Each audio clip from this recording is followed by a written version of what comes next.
So we have already established that if x and y are normed linear spaces,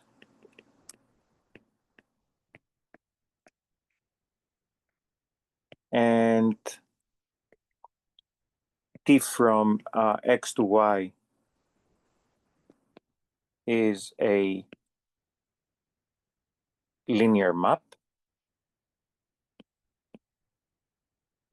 is a continuous linear map,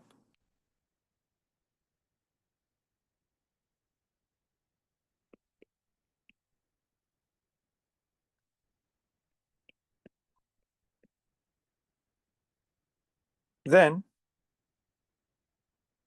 there exists m greater than or equal to 0, such that t of x has norm in y less than or equal to m times the norm of x, for any x in x.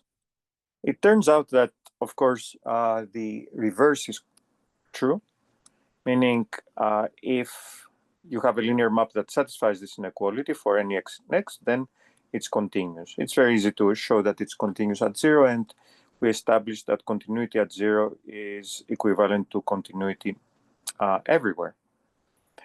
Now, the interesting thing is that we will construct now a norm linear space that consists of those linear maps, and for that we need a norm.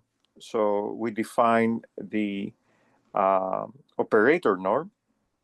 So we define the operator norm of T to be the infimum of all m greater than 0, for which this inequality is true. So in some sense, the smallest of the numbers.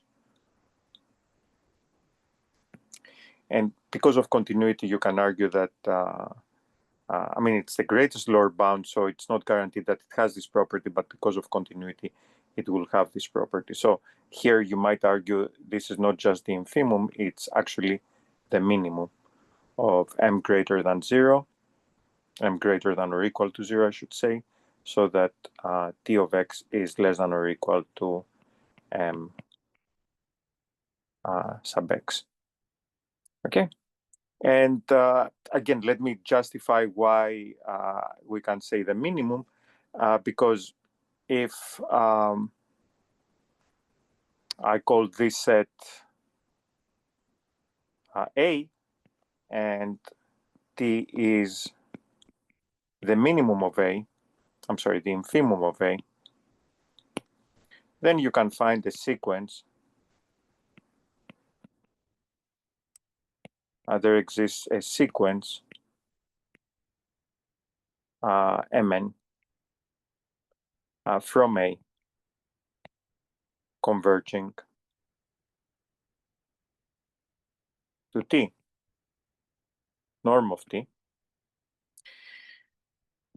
Then what you will have is that T of x is less than or equal to Mn of x, Mn times x. And now if you pass to the limit,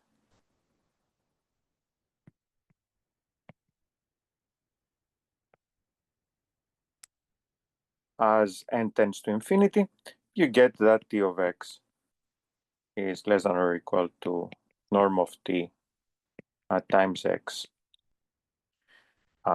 which means that the infimum belongs to the set, hence it's a minimum.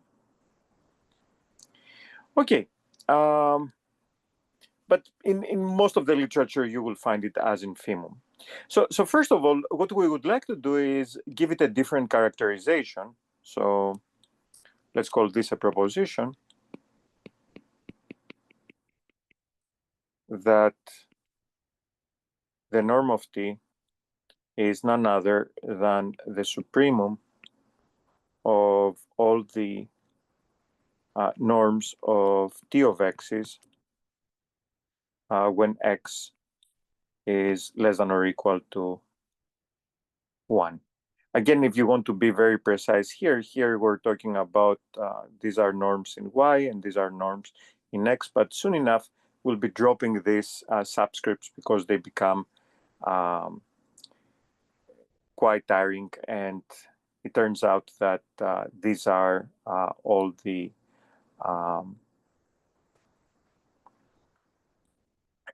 it's quite clear that if you have a vector, then you take its norm in the norm linear space that it belongs to.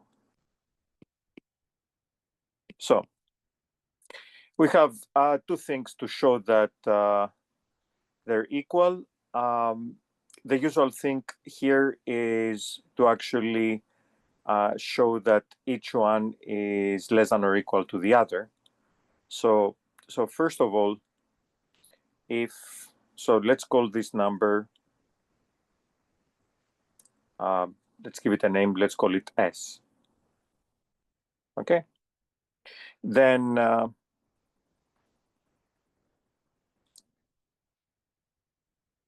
we can see right away that if S is the supremum of T of X,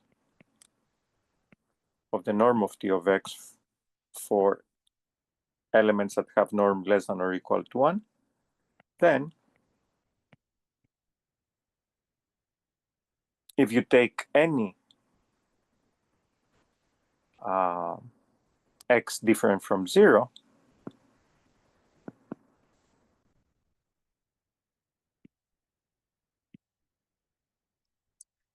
then x over its norm has norm 1. That's the usual normalization that we even see in Calc 3. Hence, T of x over norm x has to be, by the definition of S, less than or equal to S. But now here you have that 1 over norm of x times T of x. Remember that T is a linear map, is less than or equal to S, and that implies that T of x is less than or equal to S times X. So that shows that S belongs to the set, to this set here, whose minimum we took, and that implies that S has to be greater than or equal to the norm of T.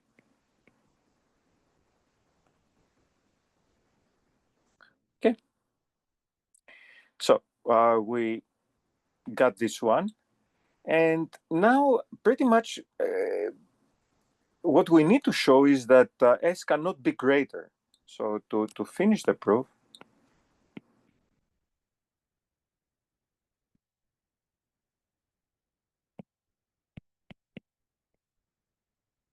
we need to show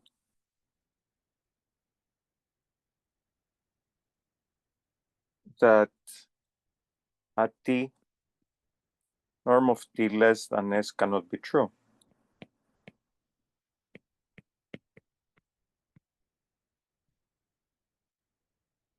If it were true,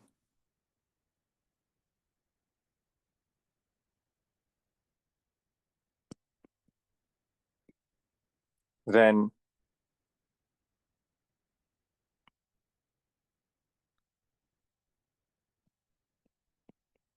there would be a number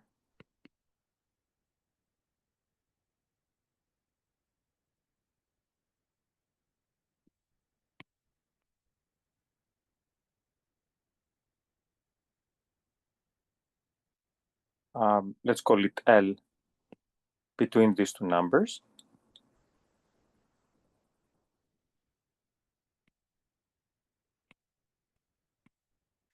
And since S is the supremum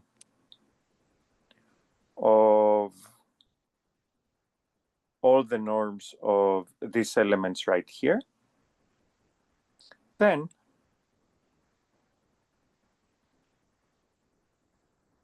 there would exist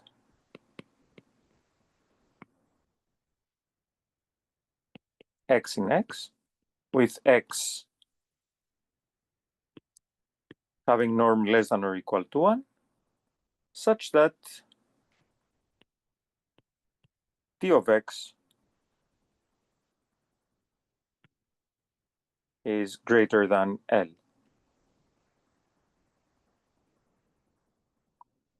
Yes, but this would mean that L is greater than or equal to L times x, because x has norm less than or equal to 1. And this would mean that t of x would be greater than L times x. And since L is greater than t, that would mean that x is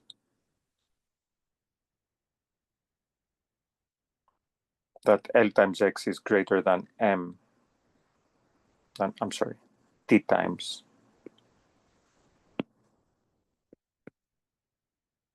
x. And of course, this is nonsense. We just showed that t of x is greater than tx. We said that we established that t of x is less than or equal t times x. So that's it. Okay, it can be done with a direct argument. Here we used this, and we showed that the inequality cannot hold, so it has to be the equality that holds.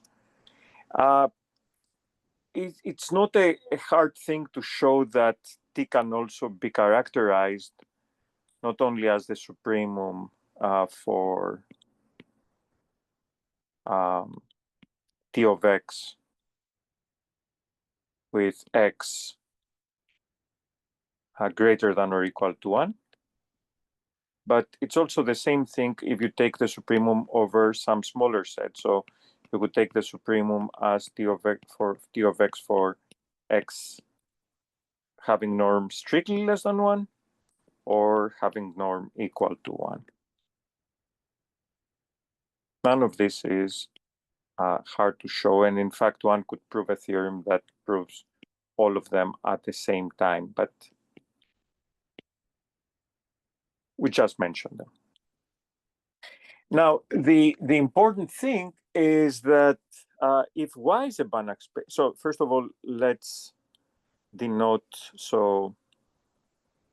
the assignment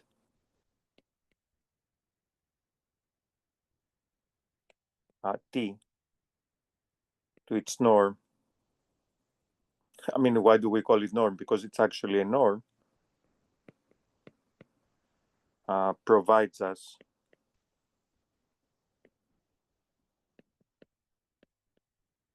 with a norm on the space P of xy of all continuous linear maps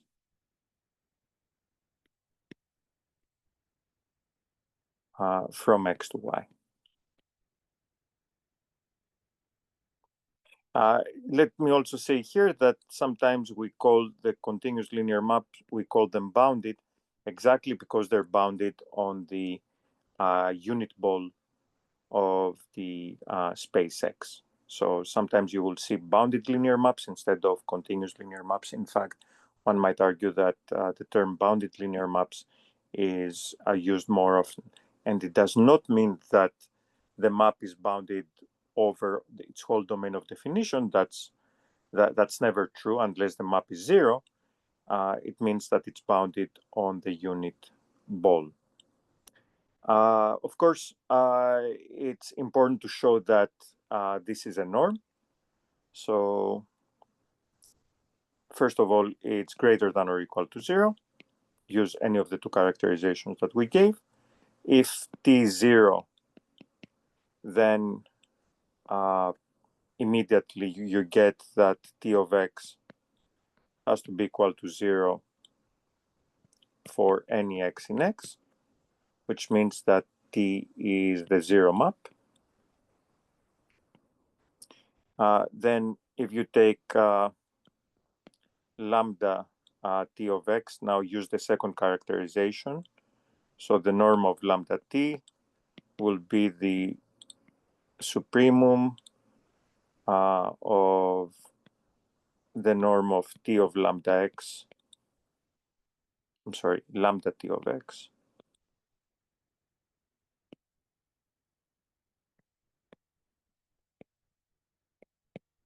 for x less than or equal to 1.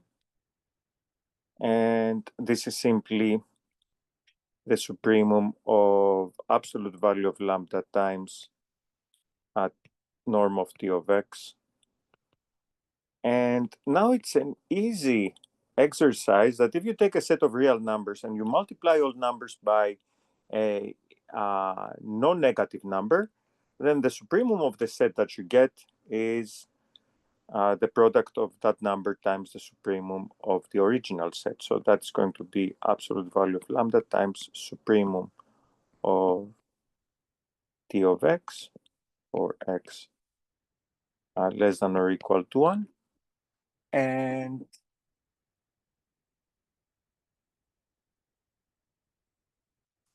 that means that this is absolute value of lambda times t. Okay, and finally we want the triangle inequality. And the triangle inequality is again very simple if we use the second characterization. So if we take the norm of t plus s of x as being the supremum of this set,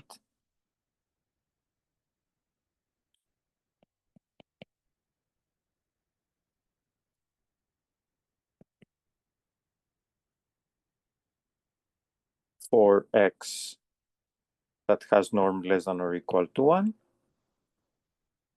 then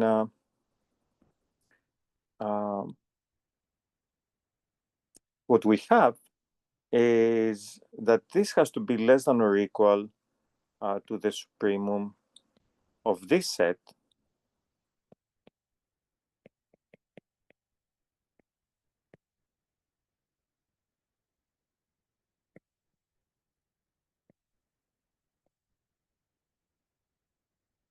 because these numbers are greater than or equal to these numbers, right? However,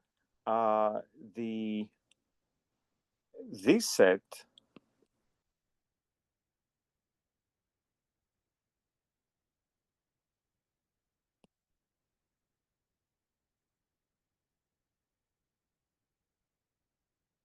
or here I should say that each element of this set is bounded. So if I take t of x plus s of x, then this is less than or equal to absolute value of t plus, I'm sorry, norm of t plus norm of s, because that's the definition of the norm. The supremum of all these numbers is this, the supremum of all these numbers is that. We're not saying that it's obtained for any particular x. In fact, if but this is true, which means that this is an upper bound for this set, and that means that the supremum, which is the least upper bound, has to be less than or equal to t plus s. So that's a norm. So in other words, b of xy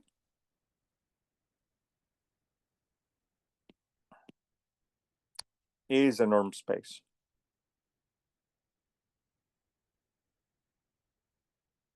a norm linear space. And that's all. Thanks for watching.